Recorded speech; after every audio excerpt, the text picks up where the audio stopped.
Manipur da ising isang na maram oiduna mafam kaya ising thumjanduna awaba mayoknakiba singim manungda Manipur miyamna ana layengil lamda yamna maru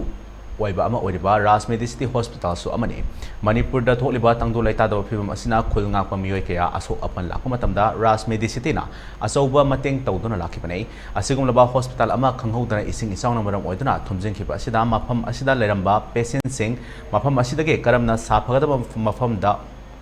Hondokiba amadi kari kari amang atasing thoki haibagi matang da ELITETV gi akhanaba paudam ama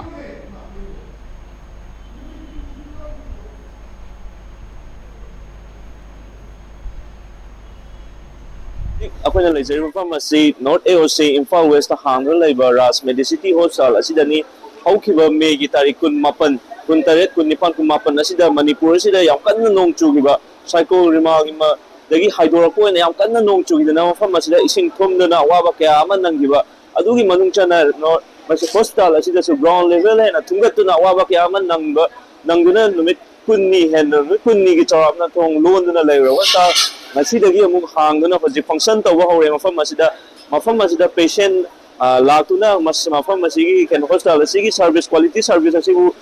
pamdani hai pamduna hoji mayam patient asi laktuna dum layeng na duna hoji lairi hamadi hospital asi handaki tholeba Manipur gi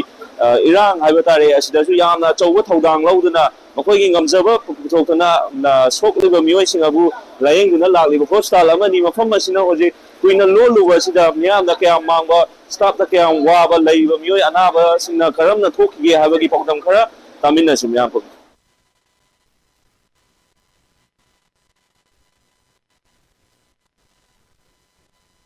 ahing pung amamakhay ani tara khun pun mai ba ko si taw na ba na the ambulance tara nipan multiple ambulance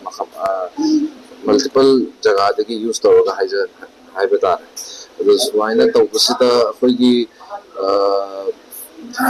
submerged hoy machineries ko adagi khoi consumable items akoina amounting to haibati haizer no aitre but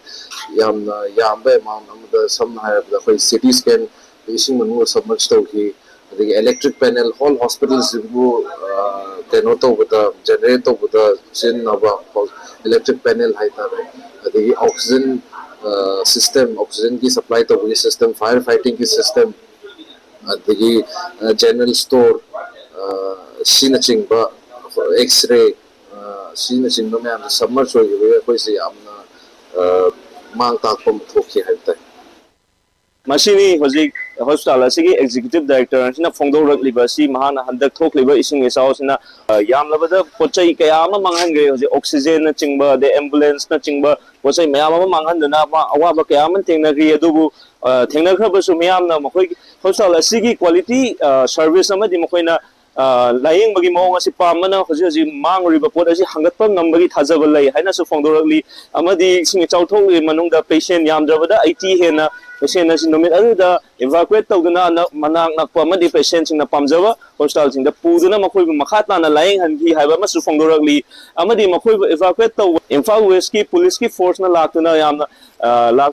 yamoi evacuate tawda chawna mating pang hi amadi NDRF amadi arambai tengol ke rasul laktuna makoi evacuate tawda chawna mating pang birakli nana su phongdorli amadi hoji patient asi mafam asi da ngasi gi oina su lakpa lepte lep lubana khar dama handaraba oibasu adum lakli la amadi makhata na lakhigani hanagum hanjalakpa ngamgani haina su thamlakli natural disaster habase thingma ngamba pocha amadi na te adubu langakna hiramnala yengsinduna hiramnala sing thong turena semjinduna yengjinduna makoi amot paseng dokana phunma thingjanba mayam asi lefanduna siguma thawdo ase amuhana thondanaba yengsinbagi mathau tadabra hiram asi matangda video journalist Python konthau zamamadi Lormok Chikhainganba Elite News North AOC Imphal West